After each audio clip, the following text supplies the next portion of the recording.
On the 20th of October, the battle for Rabaul is in full swing. Though with the previous evacuations of Japanese naval forces, it is evident that this will primarily be an air war.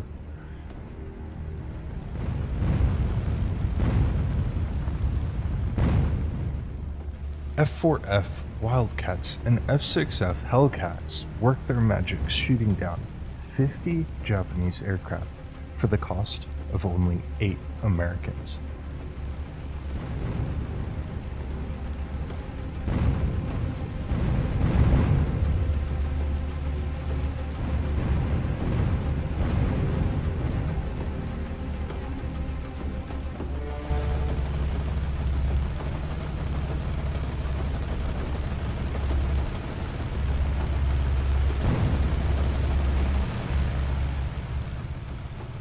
With the success of the air power, 5,000 more Australian, British, and American troops land on Rabaul with several thousand tons of supply.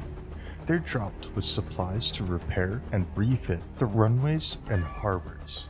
However, at night, BatDiv9 is alerted to 10 Japanese ships directly off their bow. Alabama and her fellow ships make a quick turn to starboard, unfortunately opening them up to torpedoes. Though luckily, the Japanese ships seem to have already fired their torpedoes, allowing them to turn and dodge them. Though, the next chain of events go poorly. Radford slams into Sodak's port, causing minor flooding on both ships. South Dakota's captain orders the ship to turn around and fall back, putting her right in the line of the Japanese torpedoes, as 2 strike her starboard side, as well as 1 hitting one of our heavy cruisers. The torpedo that hit South Dakota's just barely missed her magazine. Damage control parties fixing the previous damages are quick to react to the fires and flooding, as the damages turn out to be quite minor. Meanwhile, Alabama, Salt Lake City, and other supporting ships hound the Japanese ships, slowly working through the destroyers before all guns turn to the cruisers and fire. For the loss of no ships, the Japanese lose 2 heavy cruisers, 2 light cruisers, and 6 destroyers.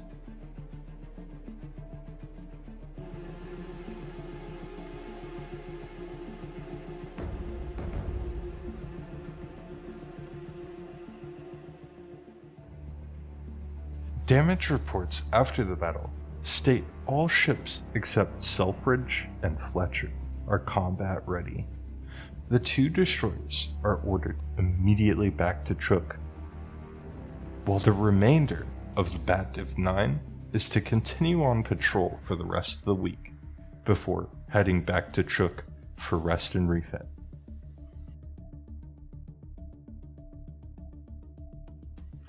Back at Rabaul, Task Force 67 heads to resupply troops with 1,000 tons of equipment. Remaining Japanese aircraft launch in a final act of resistance.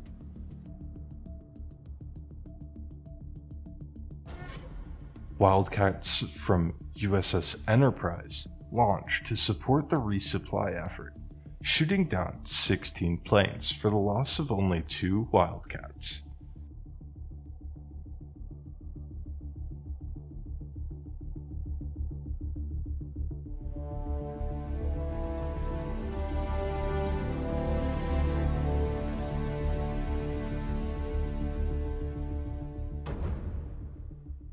The International Task Force arrives at Truk along with Radford and Selfridge and Task Force 67, as Truk's new ports are put to the test quickly. With all of the Solomon Islands taken, we can now focus on a larger strike to capture some major strategic points and to strike against the Philippines.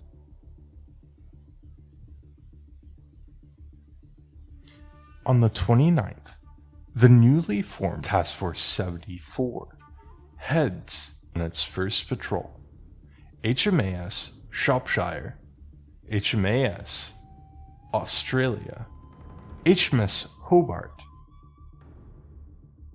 USS Nashville, USS Phoenix,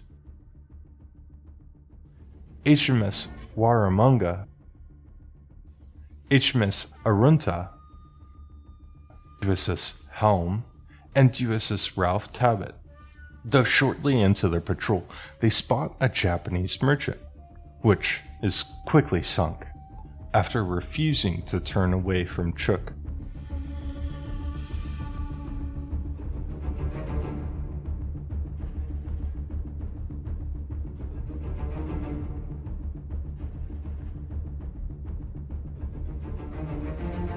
With the start of November, the Admiralty gathers for a plan. A new offensive. With the wild success of operations in the Solomon Island and New Guinea, the targets lay in Saipan, Guam, and Sorong. In preparation for this, on the 30th, Guam and Peleliu, the invasion of Peleliu begins.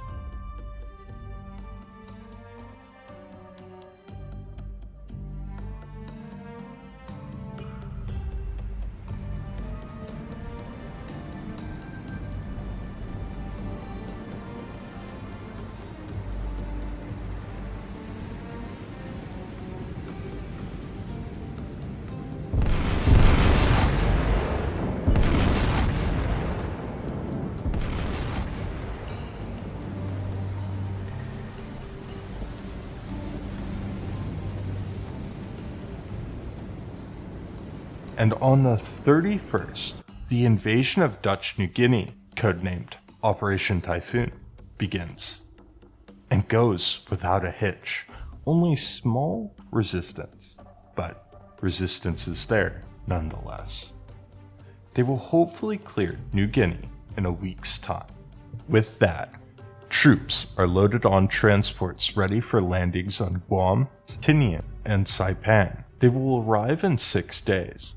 With the strengthening of offensive actions, more ships are called to the line of duty, with Task Group 77.2 being formed: USS Pennsylvania, USS Colorado, USS Louisville, Indianapolis, Columbia, William D. Porter, and Charles J. Badger will be a force specifically meant to bombard coasts and clear paths for the Allied troops to land on, though they do have the ability to hold their own if necessary.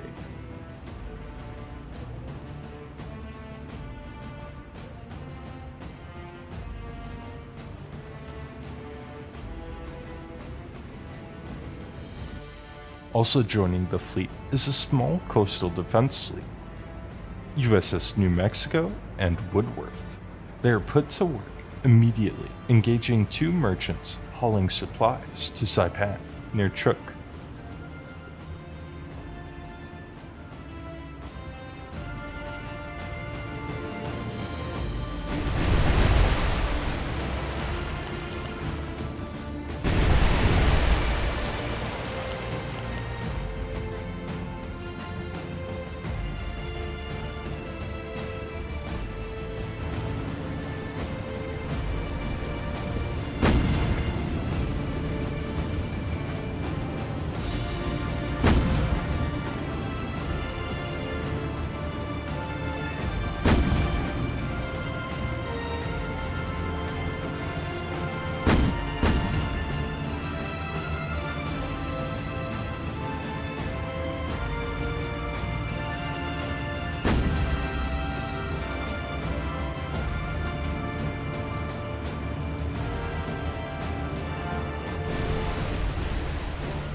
However, news from Lai and Rabaul report a large battle fleet passing by into the Coral Sea. Anzac aircraft are scrambled with the assistance of 2 U.S. destroyers nearby.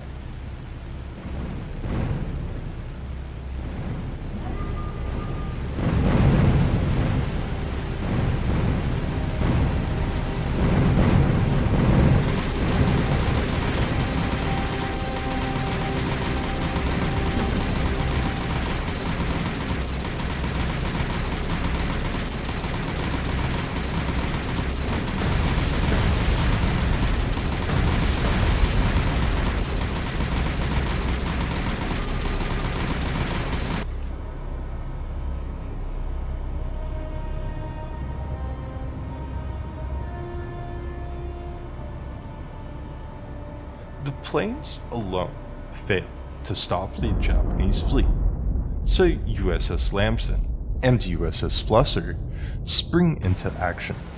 They will use the weather to their advantage and stay out of sight using radar rangefinders to pester the Japanese ships from a distance.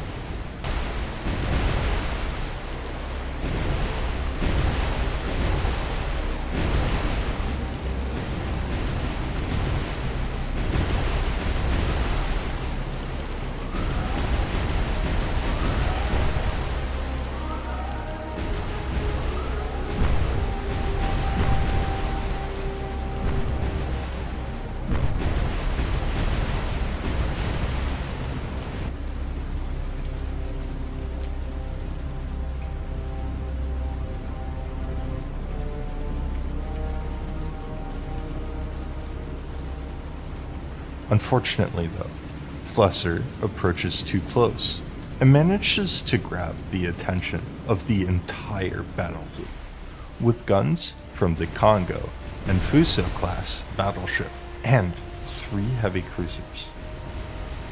The Allied force is turned away after sinking 1 Japanese destroyer. However, Flusser receives heavy damage, making her an easy target and is rapidly dismantled. Lamson collects as many survivors as possible before legging it to Truk. Though it may seem like a defeat, it turns out to be a victory as Japanese forces retreat back home. The heavy torpedo damage will force the Congo-class battleship to stay in port for the next couple of months. Task Group 77.2 arrives at Saipan, escorting fighters break to attack incoming aircraft.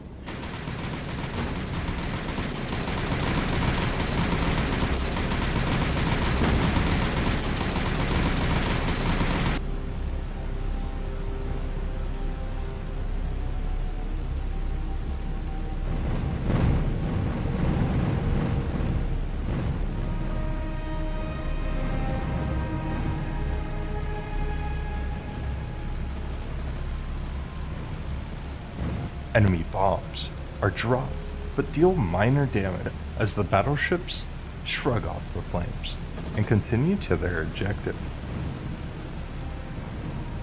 With their fire support, they demolish airfields on Saipan.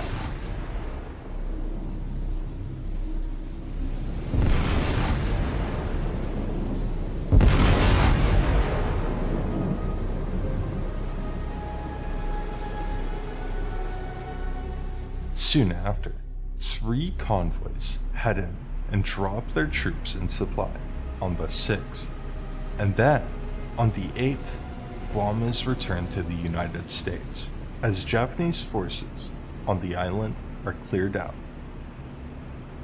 With this string of victories, soon we will be able to strike deep within the Hornet's nest.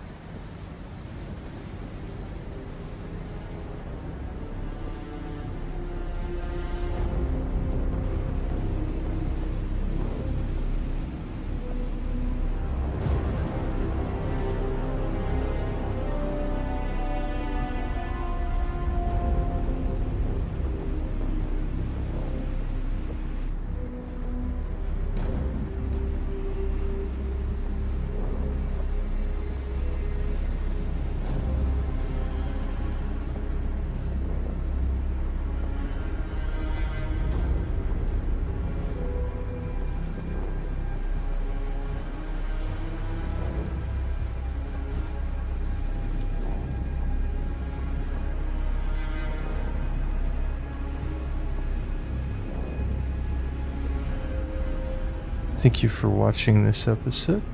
If you have any input, as always, please leave it in the comments below. And I hope you have a wonderful day.